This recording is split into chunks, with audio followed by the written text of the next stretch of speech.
But we're going to look at this video by Andrew Fraser about scavenging for survival on Asia's largest trash mountain. I don't know anything about this other than that it's in Indonesia, at least according to the description. So, and Jackal in the chat says it's very depressing, but we'll see what happens anyway. So be sure to check out the original, and then let's go ahead and get started and see just how depressing this truly is.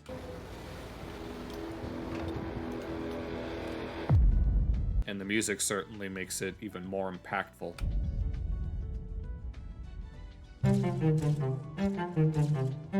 Well, it also depends on how well I can comment on it too. Bantargebang is like diving headfirst into a dystopian fever dream. Picture just this mammoth mountain of trash looming over an army of workers. Oh my lord. Scouring and surviving on the cast-offs of a civilization. And the question is, how much? What exactly are these people doing here? Are they like collecting? Are they collecting like recyclables or something? Or are we just gonna have to just watch the rest of the video? Because usually, I know that plastic will last for centuries, if not millennia. But then there are other types of materials that'll break down rather easily. Usually something that's organic. Absolutely, utterly apocalyptic. Yeah. The scale is colossal. You can practically taste the grit in the air. I can only imagine what it smells like. Granted, as a trash panda, that doesn't...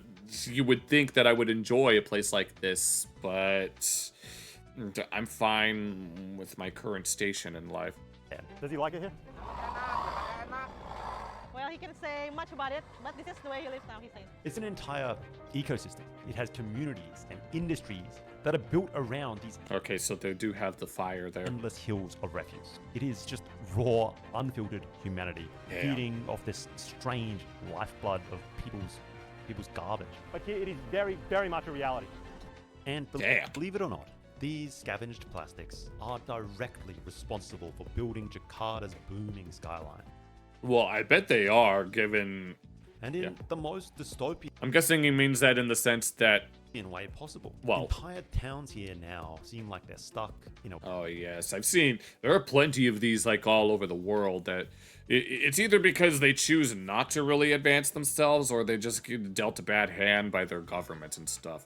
Like, I know that there are parts of China that are like this. Like, I remember watching a documentary where within that documentary there was a river in China that was so polluted that the very chemical composition... of the water was altered, and so it's not really water anymore. war zone.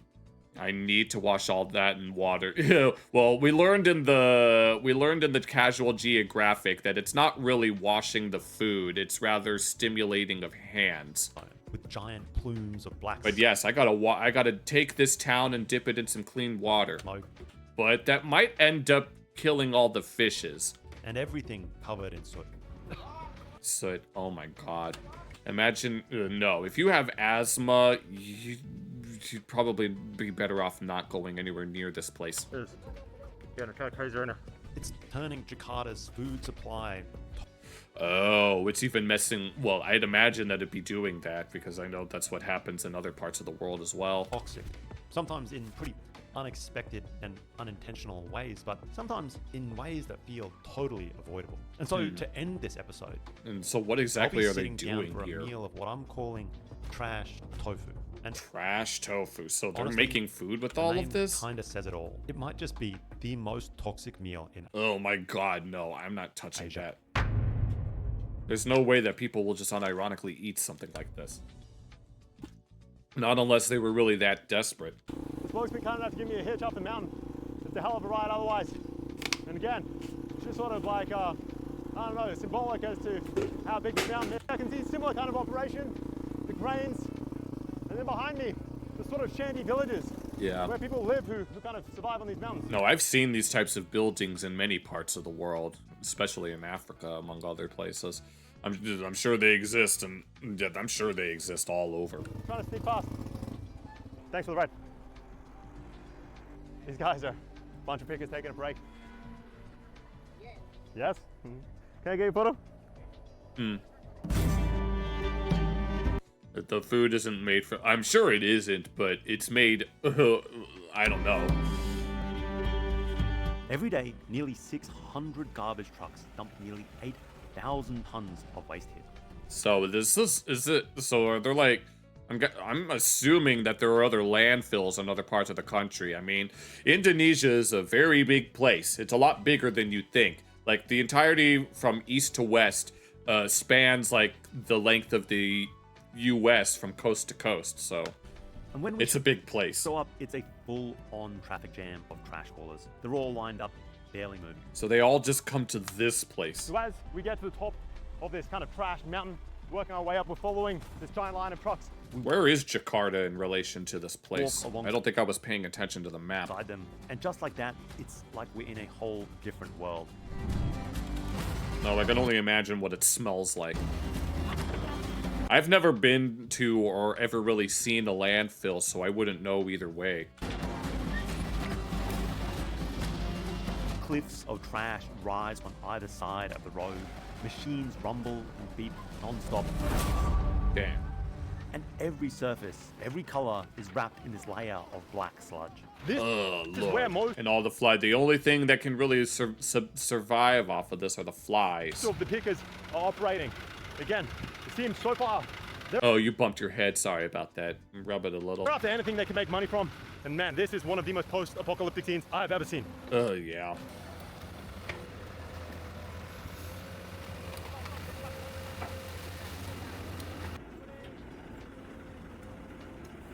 The pickers are everywhere. Thousands of them swarming the drop site. I wonder how much money they make off of this. They move fast, armed with these sharpened metal hooks and massive woven baskets on their backs.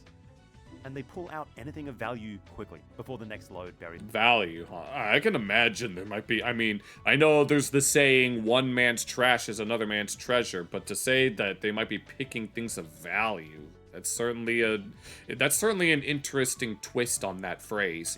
And then it happens. I step into what looks like Oh god, this a puddle, looks like a puddle, but it's probably not even water. and suddenly I'm knee-deep in sludge. Oh, Lord have mercy. You even got on your arms. It ain't pretty, guys. I'm telling you. I smell like absolute shit right now. Yeah, That I'd was imagine. like, I mean, you can see. That's waist deep. It's so it's one. I know that there are some. I know some cartoons that'll make like little jokes about. Oh, it looks like a tiny little puddle, but then the character goes in, and then their whole body is submerged. It is, it's kind of dangerous out here, I'm not gonna lie. Yeah. So you can see, like, they put in, like, planks. And if you don't know where to step, you can go straight in, Yeah. waist deep, just Damn. like I did. Oh, and how clean is that water? Okay. He said that I needed to wash myself down or else I'm gonna start getting itchy. There's just so much toxic crap in this liquid. I mean, I Yeah. don't doubt it. Thank you. I don't doubt it either. Okay. Oh my God! It's even in the boot. Bro, that ain't pretty. No, I need to know what that's. I need to know what that sludge is actually made from. Constructing a mountain of garbage takes more than just dumping trash and walking away. Yeah. Roads must be etched into these slopes, guiding the trucks higher and higher. And at the dumping ground, the cycle begins. Trucks unload, and pickers flood it, scavenging through fresh waste. Each of these sites has hundreds and hundreds of these And then they just keep coming, and they don't stop coming. scavengers just working away. Ew, It is- yucky. Oh, and there's a mannequin. I know, I keep coming back to that word, post-apocalyptic, but honestly, this is surreal. Yeah. Above it all, the excavators move with this mechanical rhythm, Layering by escalators. shaping the shifting terrain into something resembling order. They must work in unison, passing the freshly dumped garbage up to the nearest peak of the mountain. So they just have to keep dragging it all the way up until. When you guys are wearing I guess they have to keep it away from that road then. Whoops. those parlay shirts by Adidas, you've ever got those like recycled PET products, honestly, it wouldn't surprise me if a lot of that comes out of this exact landfill. They Ugh. act together as a conveyor belt of sorts. And it's a mess, Oh, I see how it works. but a structured one. This oddly hypnotic dance of God industry damn. and survival. Well, at least there's plants in there. The plants will deteriorate on their own. But the plastic, good luck with that.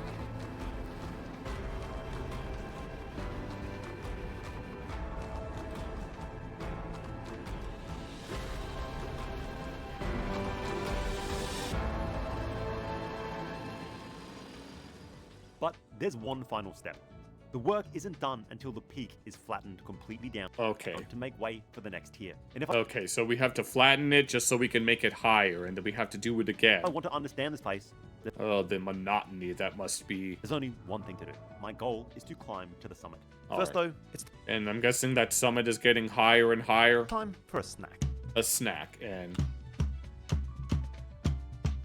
Scattered throughout the mountains are these makeshift cafes, these Oh my little God. shanty spots, and all of these are they're all exposed to the elements of trash. serving up food and drink. Yeah, plastic is also, yeah, it's very bad for the oceans. There's the ocean gyres that have trash just flowing through them. Drinks for the thousands of workers that live here. And It's not a great this look is for us. ostensibly a food show. It's time to grab a quick bite before the climb. Yeah, yeah, and how much dirt and grime is on all of these foods. Guys, I'm always traveling. I mean, I remember watching a documentary of a guy that was taking a road trip across Iran, and every time he tried to eat some Iranian street food, he'd get, complications. I can only imagine the kind of complications that you would get from eating at a place like this. Okay, so apparently the food you can just kind of grab, Okay, so it's one of those things. and she's gonna make out of, I don't know, Is that some sort of some kind Kool-Aid? of weird powdered cordial, a bit of ice, the go-to up here. It's Okay. holding these guys through the day, so maybe it'll get me through it as well. Is it Seems to be good? the go-to up in this mountain. What is he eating? It looks pretty good. Is it some sort of... Looks like... at first I thought it might have been some sort of chicken, but it might actually be some bread. It's, I've got to admit, pretty good. It's And of course there's flies going saying on it's it. sort of like flour, egg, Okay, so it's some sort of bread. onion. It's bad food. It's full of calories. I've got to be honest. It's Well, you're gonna need the calories if you're gonna work in a place like this. You're definitely gonna need the energy. what I need right now.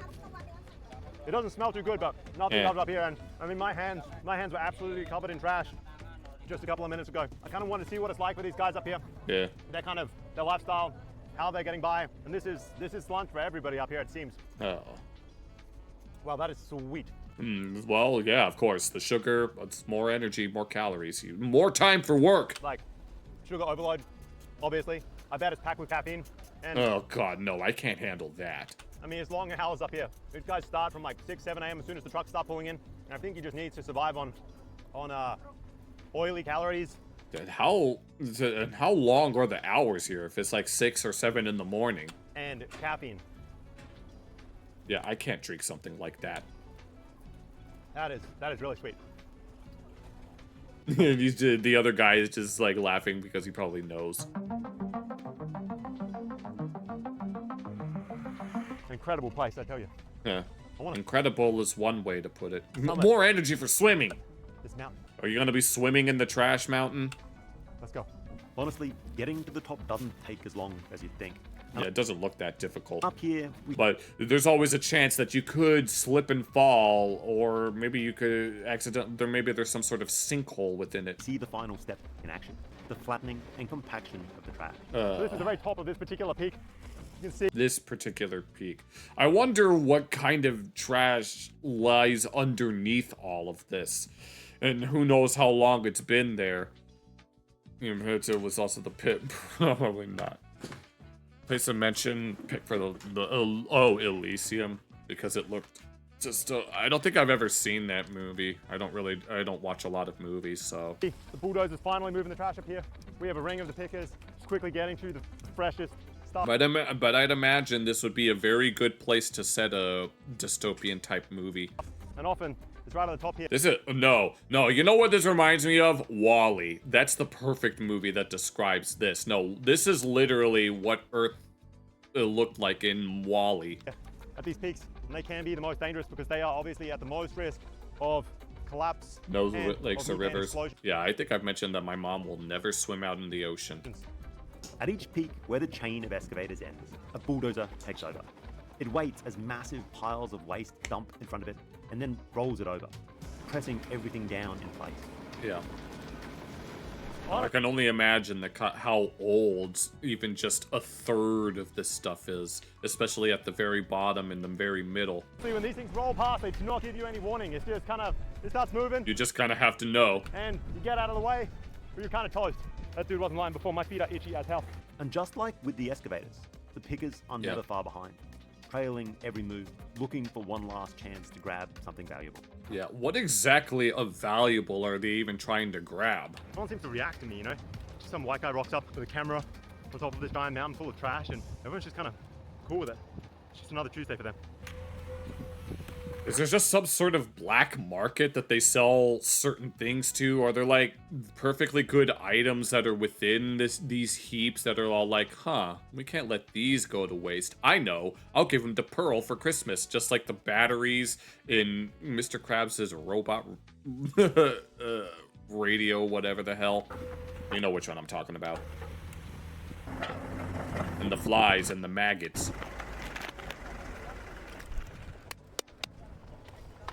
Oh yeah, collecting cans and shit. This is one of the trash picker.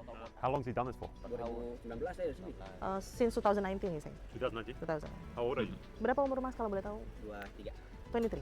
23? Yeah. What's life like here? Gimana ya? Kalau menurut saya enak-enak aja gitu. The life here is pretty much easy for him. No school needed, no certificates needed. Easy.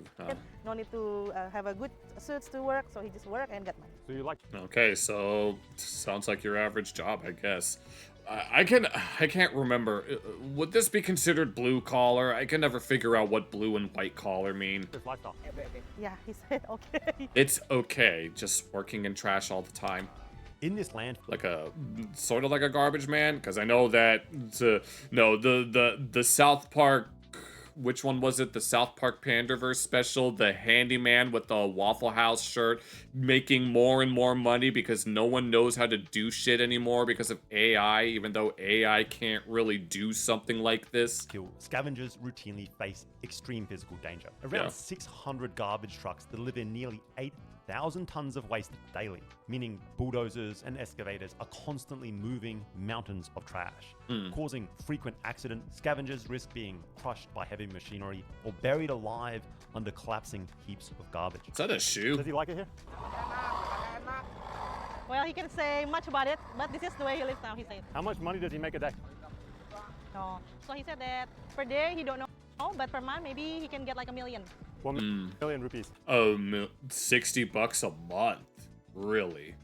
Avoiding So, okay, so they have a lot of inflation in Indonesia. machinery isn't enough. The scavengers must navigate waste loads with broken glass, rusty nails, metal shards, and used syringes. They cause frequent injuries. These wounds quickly escalate into tetanus, Yeah, because you gotta want blue services. Yeah. cellulitis, life-threatening sepsis. What's the worst bit of the job? Right, because would handymen be considered blue collar? He said that he often gets sick and he worried about his future actually. He gets sick and, well, you can tell by his teeth. The landfill here is No filled with offense. heavy metals like lead, mercury, Oh my god, these. cadmium from all that electronic waste, Cadmium, cadmium. from batteries. Yeah, I don't know about cadmium, but obviously mercury and lead are very poisonous and toxic. Plastics, and it just permeates into these pools of toxic sludge or leachate, and it pools up all over the mountain. It forms these rivers that run along the roads. Deep past the constant churn of drop-off sites, through the maze of shanty towns that cling to the edge of this towering landfill. And the deeper we go, the thinner the sense of order becomes. So this is where they live? Good Alright, guys, so lord.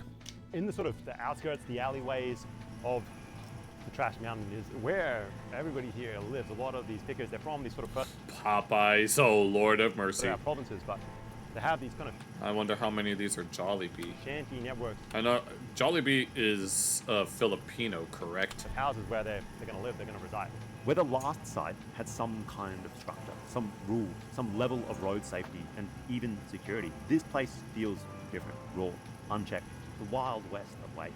So our guide on this side of the mountain, I got to be honest, I don't think he's really decked out for in trash gear. Oh no, he doesn't have. This guy.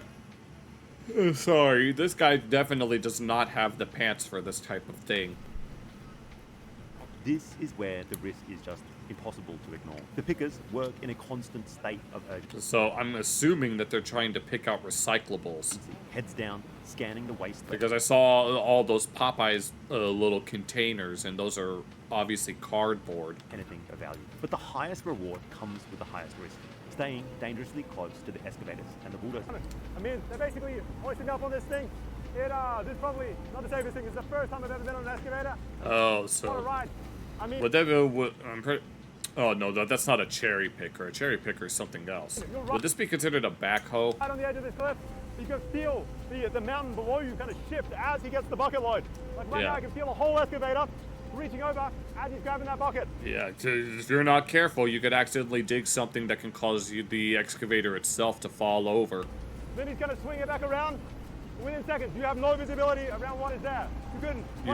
You just pick it up and go. Take the head off one of these pickers. Not even giving it a second thought, I don't know huh? how they see anything. Okay. Thanks, bro. All right. Killing me. Thank you for. Is that what he said? Thank you for not killing me. Whenever I come to these places, man, it's sort of like a reminder, an eye opener of what really matters. Right. Yeah. Always be appreciative of the things that you have. Because just fucking ain't money that makes you happy. I tell you that. How long have you lived here, man? Udah lama tinggal di sini berapa lama, Bu? A year. 1 year. And why did you move here? Because he wants to get her school, her kids' school, but he got no money. She got no money. So here there's more money. There's enough money to send your kids to school? So they're just here for the money. So how much money are you able to make here? Weekly, roughly, he can get like 500,000 rupees. 500,000 is about 30. Damn, that's like. I know that Iranian inflation is pretty big. You can get a lot of stuff in Iran for like a couple of bucks. What about the food? I see in this area there's a lot of food. They cook that up? What exactly happens? So she said she will pick the one that's still consumable, and she will prepare the food for herself. What's the hardest thing about living here for her? He said that the hardest thing living here is actually the environment itself, right? Yeah, I can imagine that simply being there is hard enough. But, that other guy that he was interviewing mentioned that the work itself was relatively easy. It's just being there. She doesn't want to live here actually if she can, but she had no other way to, get some money to get her kids to go to school. What does she hope for her kids and her life here? This is like when some parents have to work 2 jobs just so that they can take care of themselves and whatever kids that they have. Really hope that her kids can just thinking be about a their better kids, person right? in life, so her kids doesn't have to live here like her. Yeah. Tough one. Bye. Okay, thank you very much. Yeah, there's nothing wrong with wanting to make sure that you want to make sure that your kids have a life that you might not necessarily have, but you care about your kids that much. I know my mom has a very similar sentiment. She'll do anything for me and my siblings. Makasih, Ibu. One of the more dramatic dangers of Bentayga Bank are the methane explosions. They are deadly, and they are very... So they're just explosions that just happen. Real. Huge pockets of methane gas form underground here as mountains of organic waste rot beneath the surface. They get trapped by those enormous layers of I see. Plastic, and then during dry season, these methane pockets... The 25-hectare landfill is a waste hub for its surrounding cities and areas including Badung. They ignite. Or Bandung. Massive oh my god. Explosions. Well, yeah, I bet. Methane is highly flammable, seeing as it is it's a hydrocarbon, correct? Like propane. It's obviously dangerous in their own right, and they trigger these catastrophic landslides. Oh, no. These landslides trap scavengers, burying them alive under tons of waste. Just last year in October, methane suspected cause of Bekasi landfill fire. A methane-triggered fire ripped through nearly 1/5 of this landfill, filling the skies of Jakarta with smoke. Even the capital city got affected.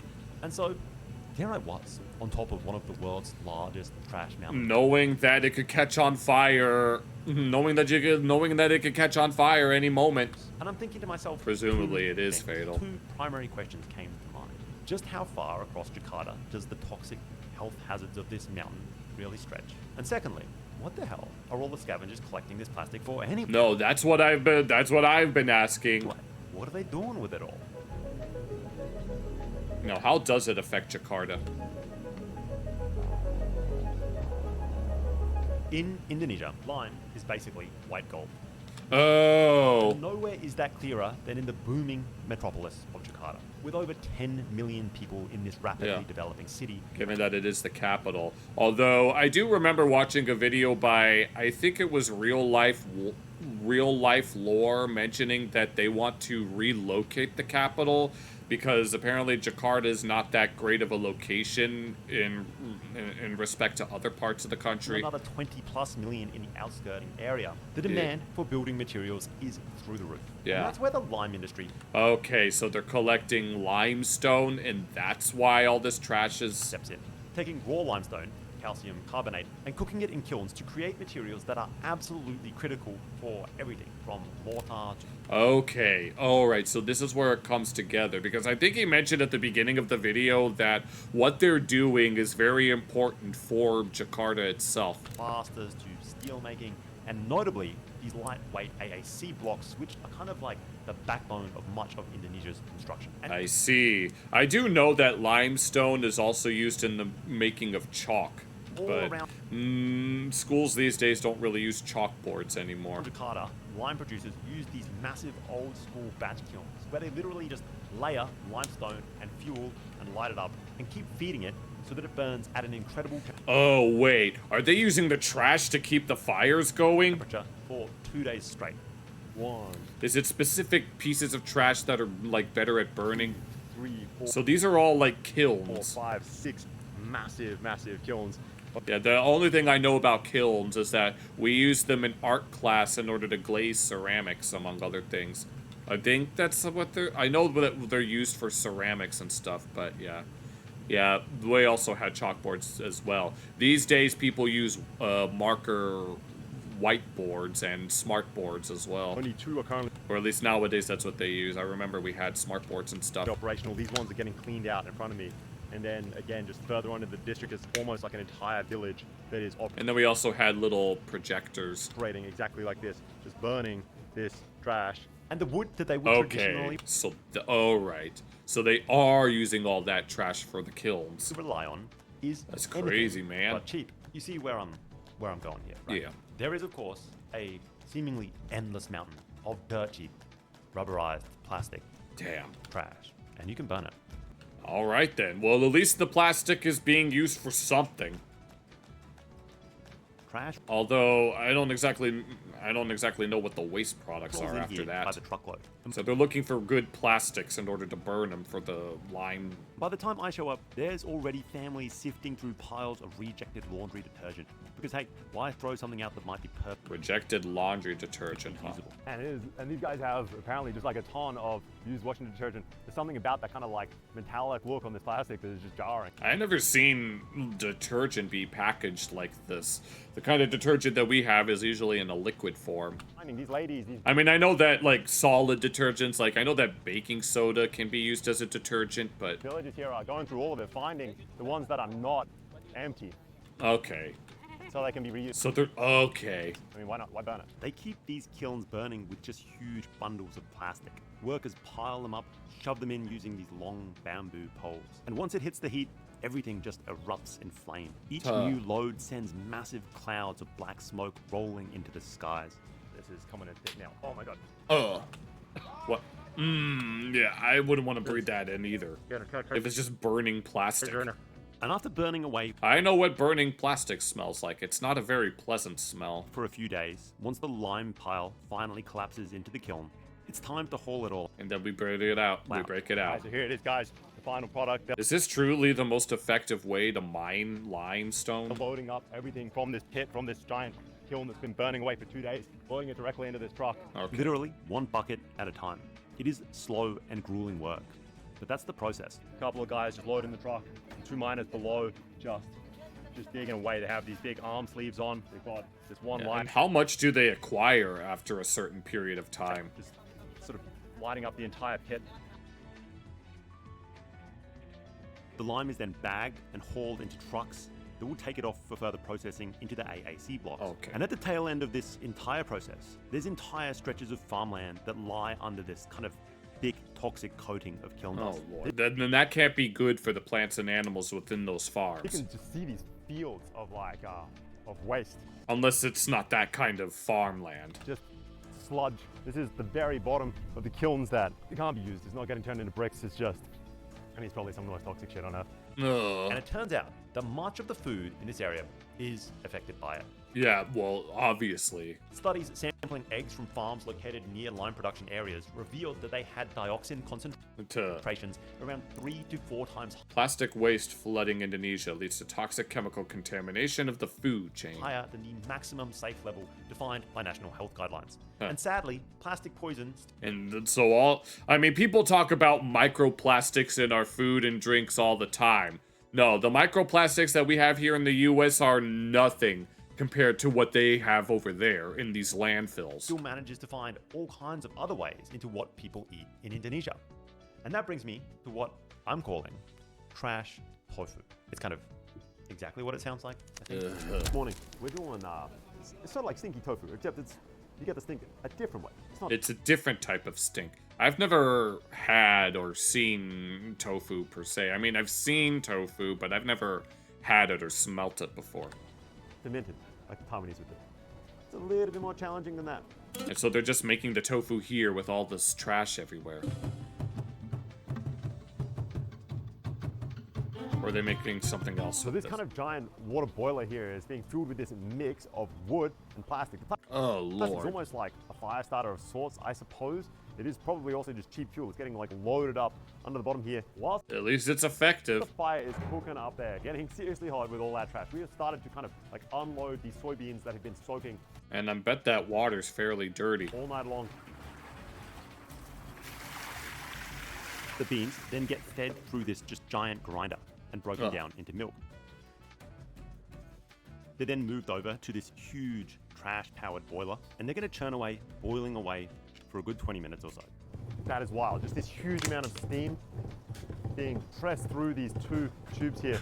And that rumbling sound is kind of worrying them. It sounds like that's gonna fall Just apart. get standing next to the thing, it's going to explode or something. After I can't the even see giant what's vat going of on. boiled soy milk finishes cooking, Okay, they so pour that it is into soy something milk. like a huge cheesecloth.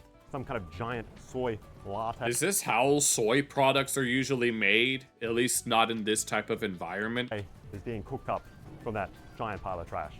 Then two workers grab either side and slowly rock the whole thing back and forth. That swaying motion pushes the water out through the cloth, leaving the more solid curd behind. I I still love see. this, using the like centrifugal force. Is that correct? Centripetal. I'm not a science guy. But anyway, you get Yeah, it's where you spin something and it's tethered. Like when you... I'm trying to think of an object that would accurately describe it, but it's kind of hard to picture it. my idea.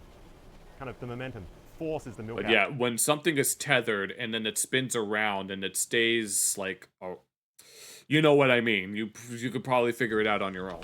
Kind of genius. But what's left in the vat is what we're after. That's the real prize. Yeah. They skim off the top layer of froth, remove some water, and start transferring that tofu into the press. Yeah. It doesn't really smell at all. It's just delicate and bland and it's just gelatin. I to see. shape it into blocks. They fold it neatly, and then But I'm guessing this type of tofu is going to have a scent. repeat the process over and over. And by the end, you've got this hot, towering stack with water steaming and gushing from all sides. I mean, it looks pretty satisfying to We are see all that water completely just racked spilling up. out The like water that. at this point is just gushing out of this thing. It is always amazing to me just how much more water there is left in this tofu. By the time you kind of think it's all gone, these presses, these racks, yeah, And there's just more. it's a waterworks. And then, is that the... Or is it not done yet? Oh, that is cool as hell. After it's set into the mold, the tofu goes into these cold water baths to firm it up. Alright. Just gets floated for, I don't know, 10, 20 seconds as it moves along, so it can be passed from tray to tray to tray, remain kind of stick-free. Is it done yet, or do we have to dry it off?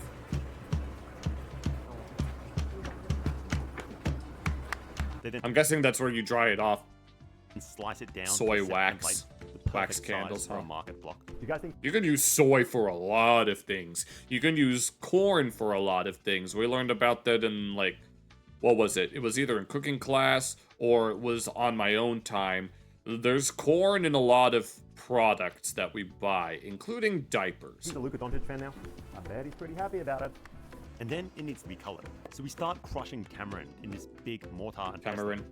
The tangy pulp is going to become the key ingredient to give this tofu its yellow color. So we Okay. are getting ready for the final step, which is firing up this giant tofu cooking cauldron with, you guessed it, serious amounts of Yep, we need all of this. La mineral. plastic trash. And we add loads of tamarind. The tofu blocks each get their own share of the tangy mash You've before had a they get cooking lowered class into the too. pot to simmer.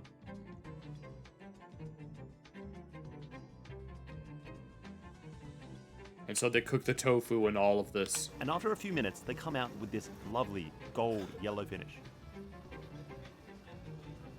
It looks like pats of butter. And I can see a bug crawling in it. Despite everything, despite all that I've witnessed, this kind of work here is pretty impressive. These guys are doing detailed stuff, and while a little bit gnarly, actually looks really good. But that's Yeah. not all. I've never had tofu before, so I wouldn't know. We've also got this second mystery technique here, something I've just never seen before, where each mold is folded separately. They wrap each tofu portion in cheesecloth, then roll it up by hand at just lightning speed. And there's teams of these guys doing it. Yeah, I mean, if you've been doing this something like this for years, it basically becomes cakewalk. Interesting stuff. But back to the yellow, it's time to eat some trash tofu. Now, look, Okay then. I've been told and informed by everybody here, trust me, that this is not the authentic way to eat tofu here in Indonesia. They don't just eat it raw straight like this. It's usually cooked. It's usually processed. Yeah, I bet that I'm pretty sure they would do it that In way. some other way, shape, or form. So people of Indonesia, please forgive me for eating Oh no. trash tofu correctly. But Yeah, I'm guessing they serve it with other things. what I'm after really is the most unadulterated taste. I really want to try and get the essence of this. I don't want to really confuse the flavors, if you understand me. Okay. When you So smell we were gonna take the raw. We're gonna get the raw experience before we do it the right way. this thing, I mean, don't get me wrong, there's an ever-present kind of background here of that kind of plasticky aroma. But this tofu itself, as far as I can tell, doesn't really smell that bad. Okay. So at least from the kind of aromatic side of things, I would say this is a lot easier to eat than maybe some of the more fermented Taiwanese tofus that I've recently come across. Oh really? Obviously, the mental aspect goes the other way. And the health aspect, I'm not really sure either. Yeah. Anyway, enough blabbering, let's go.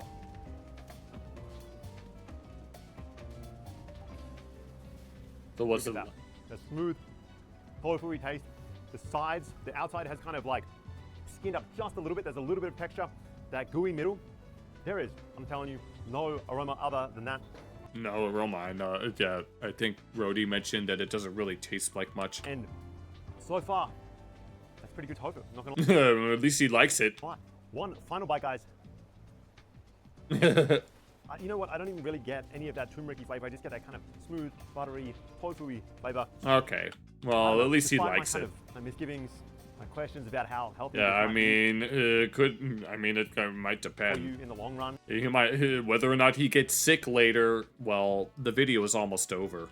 And this whole kind of like trash enterprise, I think on a day-to-day basis, there's probably a reason that this gets eaten. I don't think you can't tell. It's not like pug pug.